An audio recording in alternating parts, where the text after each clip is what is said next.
We are back. So, I believe this is part 3 of the going over the character changes for the most recent patch. Obviously, some characters got changes like Zato, Bedman, Pot, Testament, Elfel, and Johnny. Oh, and Axel. I'm not sure if I already said him, but I believe this is part 3. I've already posted the Johnny one. The Potemkin one should be up by the time this video is released. And yeah, so now we're doing Testament they obviously got a handful of changes, and I obviously don't play the character, so I brought on Elucid. Elucid, say hello. How you doing, guys? So, obviously Elucid, probably the best Testament a while back, and kind of swap between characters, but now they're back on the Testament with the obviously coming back for the changes. So yeah, what do you overall, just looking at the notes without going into the changes, how do these notes like affect your playstyle? Like, are you happy with the notes? Or you wish they buffed them in a different area? Where are you thinking with them? You know, it's hard to say. I personally don't know how I would change this character, because this character, you don't want to overtune, especially as it plays owners in this game. We've seen HC from the start that was just like egregious. You can't deal with certain zoning tools. Testament's obviously not like that. They're very specific angles on certain things that you can avoid. The thing I tell people most is you avoid, not try to beat. You're trying to get into a position where you can win, because everything that she has is basically just like an angled option. The notes, I looked at the notes, and the first time in my head was like, okay, depending on how these work, this could be really good. And as I've seen a lot of people are really focused on the offense. I'm really more focused on the neutral and defense aspect of this character, and I think that has really changed. So let me ask, because I think the most glaring change was, or I guess the change that everyone wanted, was the Arbiter change. I think I asked you this before. It's such a debate when talking to Testament players. They're like, oh, Arbiter needs to go full screen. Arbiter needs to be faster. The overhead needs to be 20 frames. They need to be I need the earn my the hits need to count. I need to be able to hit you. So when looking at the Arbiter change, obviously now it goes full screen, and that's the only change. It goes full screen, the high and the low version. Thoughts on that, and how much do you think that affects their game plan going forward? So with Arbiter change specifically, right? Arbiter is now, if we look at it, full screen. That is a huge change for both the high and the low option. Before, a lot of the time, this would be about right here is where the range where Arbiter would kind of fall off. And as far as I understand with the patch notes, what they're basically saying is the tracking continues all the way to full screen, which is really good. And I think they also basically said the tracking is a little bit better, which in terms of Testament is really good. Arbiter before, I would consider to be a bad move. And I know people would probably smack at me a ton and call me trash or whatever. That's fine. Arbiter has a lot of use in Testament's kit, but I don't think it's necessarily a good move on its own. It has situational use, especially. At one point, I had said, it's a rock, paper, scissors game. You block Reaper, what next? Okay, if I crow, you jump it. If you jump it, I Arbiter. Arbiter will actually catch jump startup, and so it makes it so it's kind of more of an RPS situation where you have to respect my zoning. With these changes, especially, that becomes even more prevalent, because now it's you're full screen. I don't have to give a shit where you are. I can basically just say, okay, you blocked where I'm at. I can put you in a situation where you can corner yourself, and I can still hit you. A lot of the times before, is one of the biggest weaknesses of this character is you put them full screen, they can kind of just sit back and avoid crow, and then you have to approach them into a space that they can kind of push into. Now you don't have to do that at all. You can basically just say, hey, are you going to run at me? I'll poke at you with a high, random, block it, fine, that's chip damage instead of crow. And honestly, you can keep them in that corner position and slowly push in yourself, and then you get Vortex. I think the Arbiter changes are pretty good in that regard. I don't think it was ever meant to be a high-low. You can catch them with high unexpectedly. It's more so the 4-frame difference between 214S and 214H is mainly there as a way to catch people who delay dash after Reaper or Crow. It's not meant to be a high tool. It's more just I delay this from 214S enough naturally that I catch you doing a certain option. And so, I personally think, farther range, better tracking on Arbiter is better for their zoning. I really do. Got you. What about, I think the next big change was, I think this one's probably more dependent on the playstyle, obviously. You have people like Faxi that abuse this. No, I haven't seen too many other Testaments abuse it like them, but I've definitely seen it used. What are your thoughts on the teleport change? So, most people, when you think of teleport, think of Nyx. I don't think that's at all. Really, what I think of teleport is you think of it, one of the biggest examples, you think of Asuka especially. They want to teleport out to get resource management and bring back a neutral situation. Testament's kind of fairly similar in that regard, where they're just like, okay, I have a succubus up, I'm trying to run away. And before that was kind of hard. One of the biggest pieces of advice I always tell people pre-patch is you sit in between where succubus is and where I am. If I commit to teleport, you are in a range to poke at me or run at me. I'm too slow on recovery to actually do something other than just like try to mash a 2k or a 6p there and just flail my life away. It's hard for me to get out of situations where like I can escape. Like for now, we can see is just I'm actionable pretty much instantly. It's fairly fast, and that makes it so that like if I'm in a situation where I'm right here and you run at me and I jump and I'm out. Like I have a succubus right here, that's a pro. The changes make it so that it's much easier to disengage into zoning better than any other character in this game. You think of like Axel, who has options to disengage. They can do stuff like, the slingshot method with Axel Bomber and stuff, which require a meter. But mostly, I mean, like, this is one of the only characters in the game that can actually get back into a full screen position.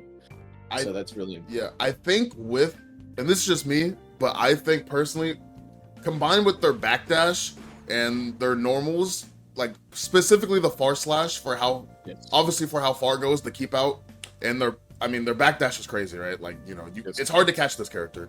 I think that with the teleport, the recovery being reduced, especially if you're already stained, it's extremely scary to play in neutral. Yeah. Obviously, I won't speak on characters like Ram, because that character, you kind of just press button, know where to go, right? But like versus other characters, maybe like Kai, some other Shotos, it seems like there's actually there's more of a mind game, right? And there's more risk to approaching them and calling out their options due to the lack of recovery. Due to the buffed recovery. So, yeah, I don't know. It seems pretty good, but I guess we'll have to see where the Testament players take it to. What about the grounded throw? Because I know that the Oki changed on that. I know it's more plus, but I'm not sure what you actually get off it now. So Oki in general has kind of changed, and I'll loop back to teleport first just to kind of explain it, because that also changed a little bit. So first of all, like we see like this change right here, you can see I recover and I get a crow off of it. That's one thing. So Oki has changed a lot more with Testament, including with the teleport changes, but the throw is another really big one that people think of. So the first part obviously is there's kind of like a mix oriented now, where you get a kind of like you've seen Anji get a 50-50 off of their throw. The first part, I haven't actually practiced this, forgive me, but you get an IAD back JH, which is the high version, and then you get 2S right here, which is the low, and then you get Vortex off of it if you actually get the hit. And so that's pretty strong. The other big thing is this character has never had a auto time safe jump. Now they do. This is now auto time. So IAD, so backdash into IAD JH is actually a safe jump on all reverses in the game, which is not the case before. One of the big things that you can do now, as far as I understand, is you can walk back into JK, and then you can slight walk back into JK, and it crosses. Like a cross-up setup. Yeah, and so you think of like I think of Soul in that regard, where it's like IAD JH versus IAD delay JK, and then you can actually get a cross-up setup. And if you do it right, you should get the JK on like the back foot, which allows you to connect into 2K off of it or 2P, depending on how you are, which is pretty good for their character, like their strike throwing. Has Testament ever gotten a OTG mid screen off throw or no? OTG, it depends. So normally we get this now, right? Which before it was kind of just like it whiffed into meaty, so that would meaty right there. So the Reaper would meaty on wake up, which is fine. Yeah. I don't particularly think it's very good. Now it's much better because obviously if you get that sets up into Crow automatically, where before it was not. If you just hit the last hit of the Reaper, it doesn't actually meaty into Crow effectively. I think you can super jump it if I remember correctly from last patch. Yeah. And so it's not as effective. Now, like if we want that, we can do this, which is you get 6 age into it, and then you can poke it high, you can poke at the jump, the backdash, stuff like that with Reaper or Crow, and force the RPOs. But you can also just not care and just say, okay, I want the OP. This gives you a guaranteed Crow. Always. So if you block the second hit on wake up from an OTG, the Crow will always hit you. And so that's been really good. Okay, nice. So before we go into the more like specific changes for the character, let's talk about the system mechanics. So obviously the nerf to Wild Assault to no more hard knockdown, Orange Wild Assault being primarily a combo tool now. How does that affect Testament? Is it a buff? Is it a nerf? Like the no hard knockdown? I see it as pretty much a universal buff for this character. Testament never wants to break the wall Wild Assault regardless. I'm gonna be real. They always want Crow or Succubus Super. It's just, you always want to break the wall with Stain in mind. Wild Assault, I was always, whenever I played this character on the last patch, I was basically looking for a reason to Wild Assault. It's just not feasible to really do. You want the Stain more than you want the hard knockdown, because the pressure you can get in the, like, the threat of Stain pop is much greater in a neutral setting than the hard knockdown is, especially for Testament, because they actually don't have a 9-frame reversal safe jump. On Gotcha. Oh, okay. So they didn't have their Oki afterwards wasn't even great anyways. So it's like now the other characters are having to play the same game as. Basically, before it was like if I got Stain wall break on Succubus Super, I would run up into Arbiter and I'm +1, which is fine. I mean, it's still a situation that we use, but it's different. It's not like guaranteed. You know, I have that option when I break the wall with Super. I don't have that when I break it with. Okay. And what about the burst change? Do you think? So obviously you now don't gain like all your burst back on a wall stick, or I mean they weren't using the slump mechanic, but obviously on wall stick they were every character was getting back a bunch of burst. Now that burst gain is slower and burst gain isn't obviously as egregious as it used to be, how does that affect them, knowing that they're a lower health character with relatively pretty bad defense?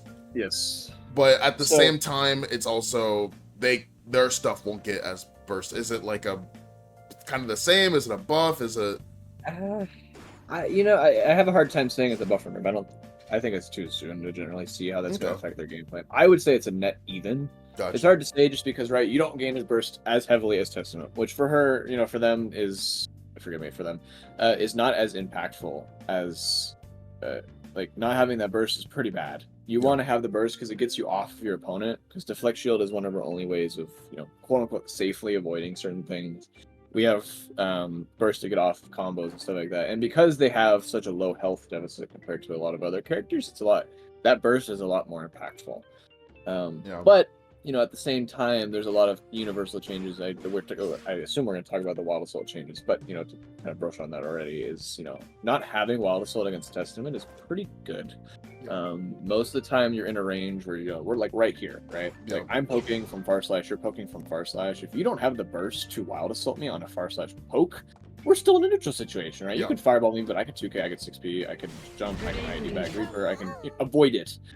Before it's like if you have the burst as fast as you do now, you can just Wild Assault at me. You get your pressure starter, and it's just you can use it as a resource to say I don't have to care about where you're at. I know you're poor defensively, so I can enforce that much better. And so not getting burst as much means that if you use Wild Assault on me, you are restricting yourself not only from bursting my combos, but it reduces how much of the resource you have for future pressure, which is really good. So I've heard before that Testament was one of the more niche users, like not as strong as the other characters when it came to using Red Wild Assault. How do you think they are using it now? Do you think they are stronger now that they don't?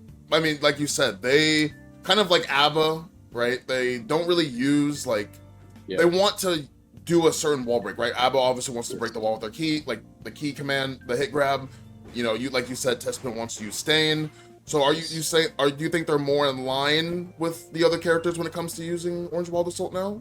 Well, I've been playing a lot of Kai along with Testament this patch, with the new ones to test it. Obviously, I want to see how universal DP changes affect, Kai. I want to see how they change Testament. And, from what I understand, for especially Orange Wild Assault, it's all just combo and pressure. Yeah. Like, Testament pressure is really bad without Stain, right? You think of like right here, this is all I get this, you can pressure into me after that. I get Arbiter, but Arbiter is super minus, or I can poke with the high, but it's frame 28. Like, what am I realistically gonna do without meter or burst, right? I can delay the 2H, but that's it. Those are pretty much all my options. I got nothing. I got stop and do nothing.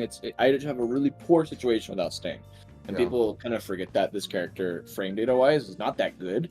They have really good options, right? I'm not going to say they're 5k, 2k, they're 6p. They have really good tools, but when you put them in tandem together without Stain, it's just a bunch of numbers. And so Wild Assault kind of changes that, because it's like you block this, you can do like 2k, I get strike throw off it, which I still get strike throw off it this patch just because 2k I can delay the 2D, I can charge my Reaper, you know, that's plus 16 if I remember correctly. And what's really nice is I can do stuff like this, which is one of my favorite pressure strings, right? I can do that. I can also just like force my way in for a 50-50, and so it's you can use Wild Assault as a way to basically say like, I don't have to care necessarily. Is that mashable? You can DP it. Yes, you can technically. I think it's 2P it, but I mean, you're looking for Fire Slash in that situation. It's just there's a lot of things that Orange Wild Assault lets you do to kind of overextend, quote unquote, as a resource. And so, I mean, for them, that's fine. You know, that's what they wanted to do before. They don't really want to break the wall, as you mentioned. Yeah. And so I don't think the Orange Wild Assault changes really affect this character. I'm gonna be 100%. I think like strike throw off of 2P, especially like, you know, you get like right here, that's a little strange. Like this, I have to walk up a tiny bit. I have to micro walk a tiny bit. Yeah. And so it's a little bit more susceptible to fuzzies. But personally, I don't think the changes to Wild Assault really affected Testament at all. Okay. In terms of theirs. Nice. And it's actually funny that you brought up DPRC in that, and I was gonna ask you about that. How does DPRC? How much does that help this character? Well, like the removal of it. Praise the Lord. DPRC changes. I know that's been a huge dramatic thing. People talk about it. It was a Twitter thing for so long. They're like, remove DPRC, and I feel like I don't know. I would say we bullied Arxis. I don't necessarily think that's the case, but you know, it seems that way. Yeah. But DPRC, the changes are pretty phenomenal for Testament because and. If you look at Testament really singularly at like what they're canceling into, you can kind of see what I mean, and I'll kind of just I mean, especially even what 2K2D has a gap, correct? Yes, like 2K2D has, I think it's like a 2-frame or 3-frame gap. Gotcha. If I remember correctly. Meaning you can backdash, you can DP. If you're Soul, you can technically challenge, but you get traded, if I remember correctly. Yeah. But it's more there are certain situations where I have to just do this, right? There's like I can't 2D against certain characters for that reason. But like so for instance, right, so Oki, we talked about changes, and this is new, right? And you think of like this pressure string. I did it wrong, but you know, the point is you look at this pressure string, right? And you look at this right here. A lot of deep people. DP here. Yeah. DP here. DP here. You know, you can. This is not DPable. This is DPable. This is not DPable. This is DPable. This is DP. You know, you look at like the singular of the pressure, and I think of like Bedman, right? Bedman is like quote unquote a bad character before, but even their Vortex was really significantly stronger because the fact that there was so many less RPS points. Where you look at Testament, it's just like. I could DP here, I can DP this, I can DP this, you know, I have to do this to continue, this is safe, you're right, this is DPable, you know, this is DPable. It's just, you look at the frame data, it's just really hard, you know, when I play against DP characters, if they have meter, I have to be very, very conscious about what they're doing, because if they DP me at any point, I lose the pressure situation into their offense. Well, yeah, and it's not even that. It's, you know, it was also last patch, you got to think, with how strong Positive was, even, you know, 100%. DPRC and the wall break, even if you need to spend the Wild Assault, if you have 100 bursts, you spend another Wild Assault, hard knockdown, you were just running your offense, and now you're blocking Soul 50-50 high-low, right? And it's like, what happened? How did I lose? Like, how did I get here, right? So it's like, I think, exactly. I think no DPRC in the game is huge for this character. Going back to their buffs, though, okay, so what about the normals? Because I remember seeing that 2S, I'm not sure if this is a big one, but 2S having reduced pushback, and 2H being faster. Talk to me about those. So again, I think at the very beginning we talked about like combos. So if you just don't like the block, so I'll kind of explain what I'm talking about. Like that becomes a true like thing here. I don't know about high actually. It's very weird that it's not working.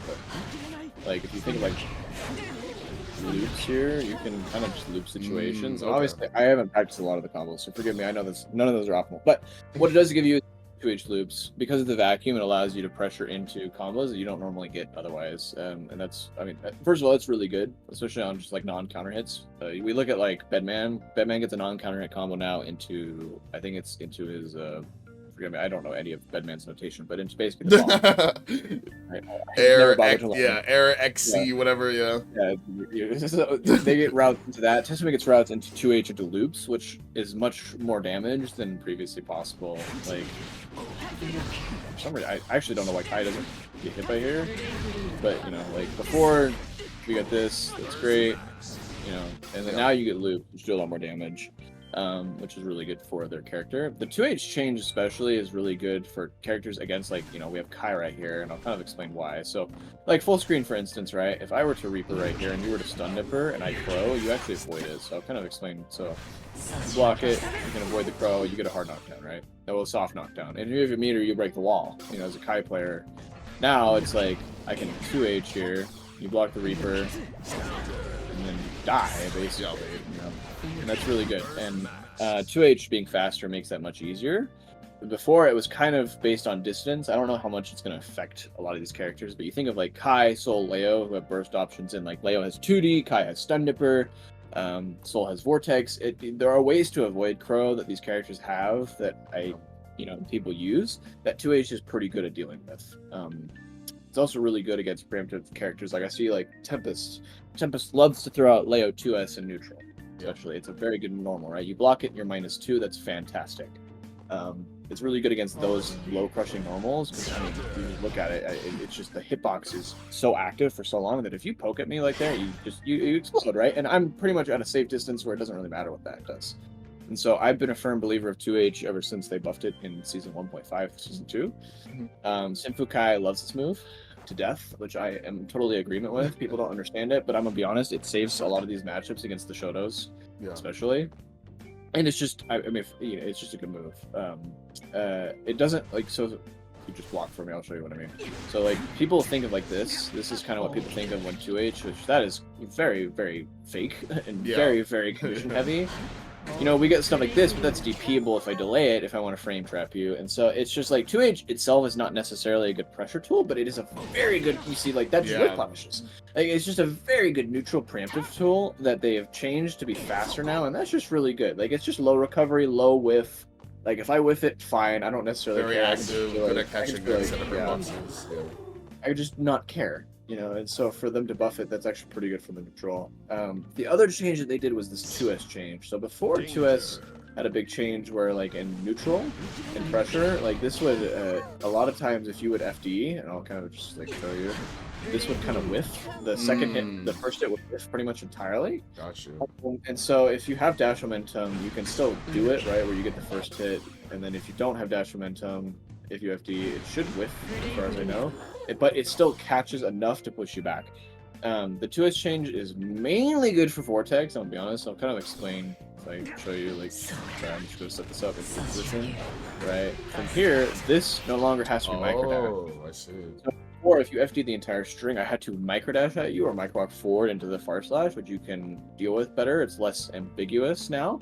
And in certain situations, right, I can do, like, this, which, you know, is still plus, and then in certain situations what I can do is if you FD out, this whiffs now, and then usually if I microdash, the 5H works, and if not, what happens is that, do this, and so it's become a lot better. It's still not perfect, I would say, against FD. Testament's pretty weak to FD for Vortex. It forces me to do stuff like 6H and Far Slash, which are interactable more so than like 5H's. But I still think it's a very good change. You know, here we talk about there's the Far Slash change.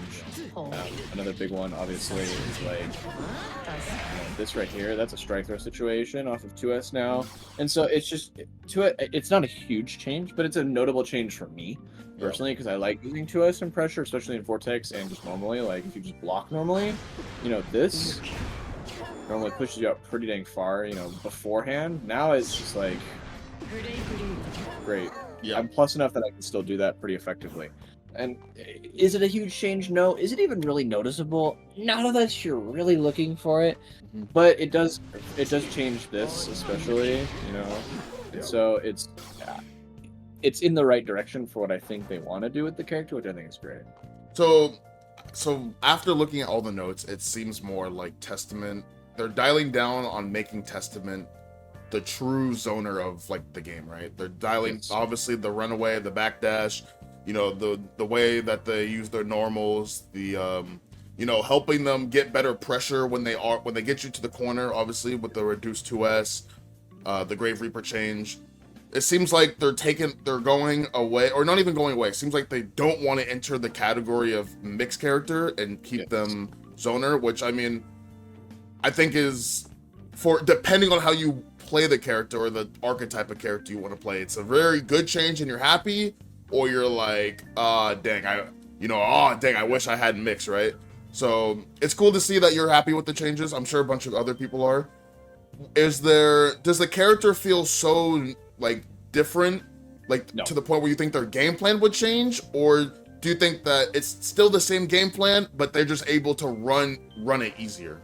So it's definitely the quality of life game plan accessibility that I like. Like I play them, obviously I love playing low, slow. If you look, I've played Kai before, I played Oscar before, I played HC before. I mean, if you look at how I play, yes. Like if you look at how I play these characters, especially like Kai, if you look at Kai, I'm just fireballing neutral. I'm just running at you far slash. I back away. I use air 236H, which is the far one, and the close one to catch you run. I play them like I do Testament. Testament has always been like the character where I'm like, yeah, this makes sense to me because it's zoning. So them giving me more accessible escape options, better slight frame data, Arbiter changes. I mean, they're really just trying to say we want them to be the true zoner of the game along with Axel. And Axel's a normal zoner, right? A normal base zoner, which has a lot more weaknesses than projectile zoners, in my personal opinion. At least different weaknesses than I think of. But they're really trying to really nail down like, hey, we want to give you these win con situations that make it much easier, especially with escape. That's really important for zoners. Is like for Testament, who has already pretty poor defensive options, their 2P actually whiffs against like low profile options, like especially like DLC 2Ks. It's, you know, their 2K is good. It's very good. I'm not going to disregard that. It's DLC 2K, right? It's been complaining about since season 2 for ages. But I mean, other than that, it's like I have Super PRC, which is hard to do as it is, but it's very good, and I'm obviously very bad at doing it. Yeah.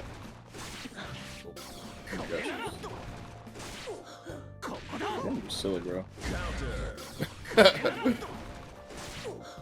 What is wrong with me? Well, I've done it before. I've done it on the ramp. Oh, there it is. Okay. I'm obviously out of practice. I've been playing Kai. We'll cut this part out. There we go. It's fine. It's fine. It's good for me to practice. I need it for this anyway. And you think of like these defensive tools, right? Super PRC is now the default option out for slow characters, and it's now even better than I think a lot of reversal supers and a lot of DPs, because the reward you get off of them is way better, and it's way less risky than throwing out a frame 9 or reversal super like Ram, where you block it, you die. Whereas this one, against Super PRC, if you don't commit to shit, it's RPS, right? I can backdash, I can throw you. It's better. DP has now been gutted, in my opinion. I mean, it's still strong. It's DP. All Dragon Punches are going to be good in some regard, but it's just different. And so, yeah, Testament got really good defensive changes in the sense that the game has shifted away from giving you offense for free 99% of the time and making it so that you can get out of defense for free. And so I personally think they're going into the escape and more like passive defensive routes than just giving them a 4 frame, which I personally don't like giving people 4 frames necessarily. I think Alpha Gauntlet for their game plan, is that useful? Absolutely. I think it's a good change, but like just throwing 4 frames at people to solve their defensive issues is not how I think they should balance the game. Agreed. And so giving Testament like better escape options where it's like, I am now out of the fucking situation. That's great. That's exactly what we want to hear. And so I also get the succubus. So it's not even just I escape faster, it's I have my win con right in front of me. It's like right here, there's a crow that goes right there, and so I think the way that they're balancing the character is very much how I would like them to, personally, the way I play them. And honestly, if they made small minor changes, they could very well be what I would consider my perfect character.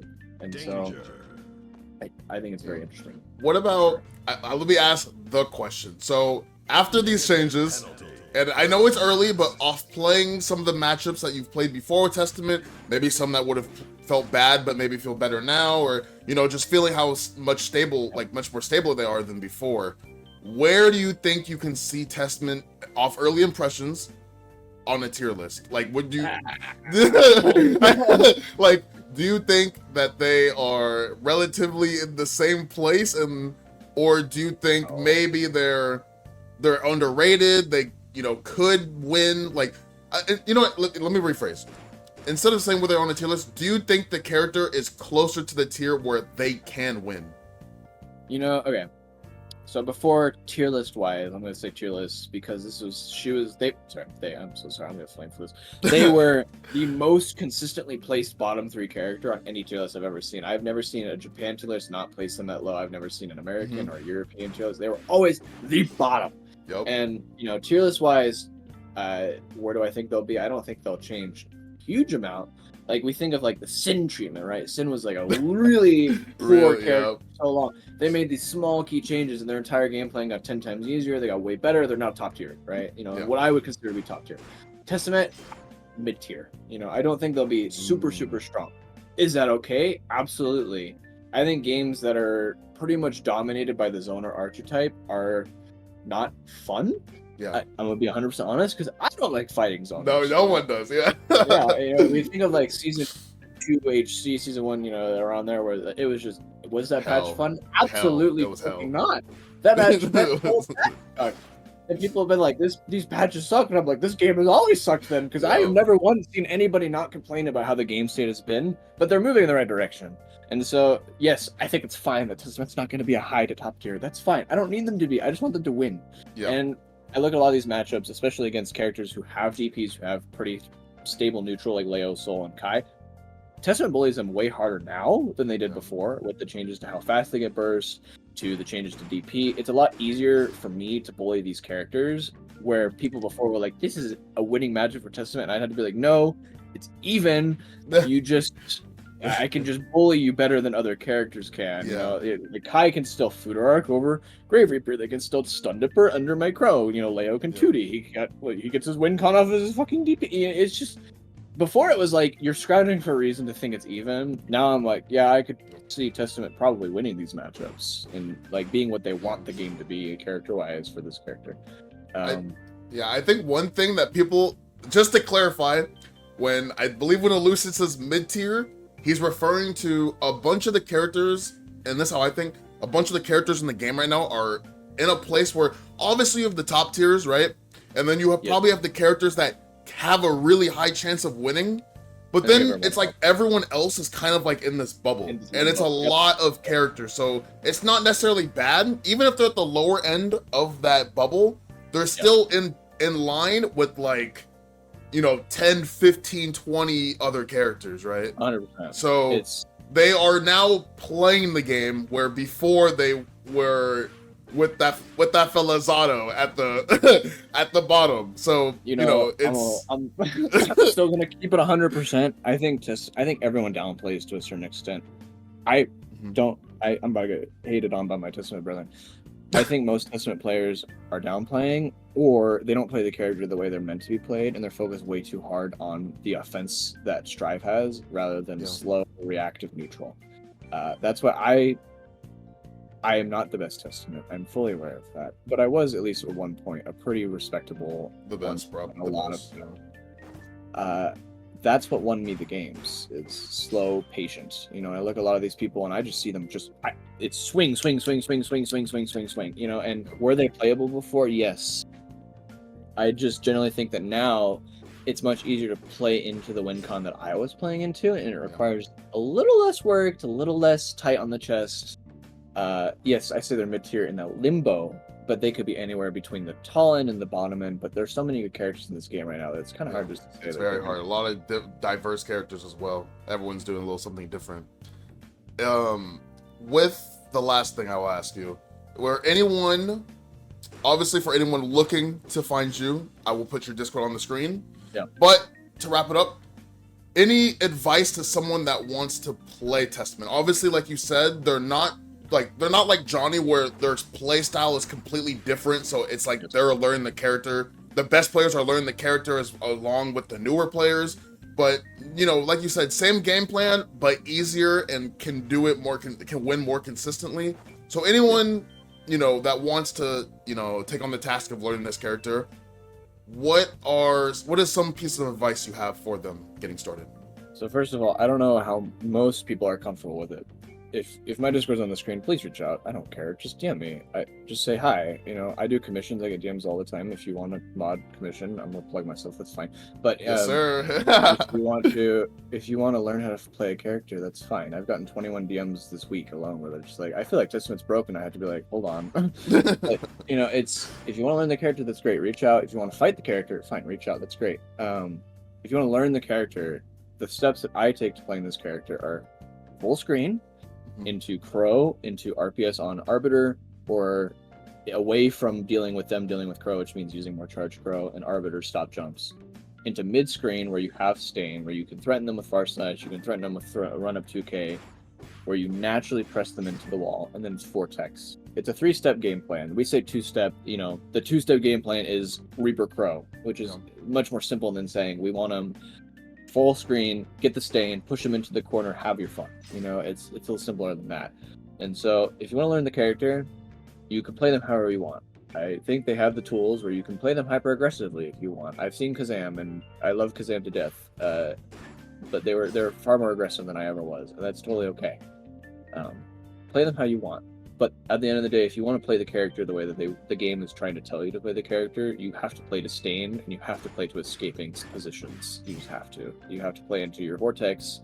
You just have to play with Stain in mind. If you're not playing with Stain in mind and you're trying to bludgeon your way in and force your way into frame data situations where you can quote-unquote win using all your resources in the book, you're not going to do very well. Yeah.